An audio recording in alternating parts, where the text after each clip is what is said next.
কাটোয়া থেকে মাত্র 3700 টাকার টিকিটে আমরা গেছিলাম সুন্দরবন।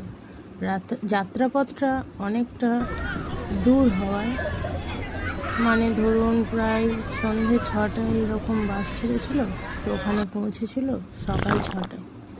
তো লং জার্নির পথে আমরা রাস্তায় একটা রেস্টুরেন্ট কাম ধাবায় আমাদের রাতের বনভোজন তো খেয়ে নিয়েছিলাম, মানে একটু বনভোজনের মতন। এই যে রান্না বান্না শুরু হয়ে গেছে এখানে। চলুন কী কী রান্না হচ্ছে একবার দেখাই।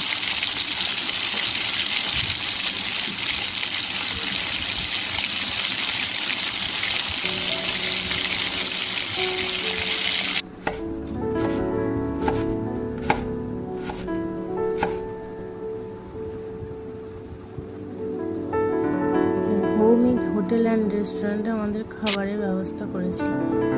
এটা একটা রাস্তার সাইডে অনেকটা ধাবার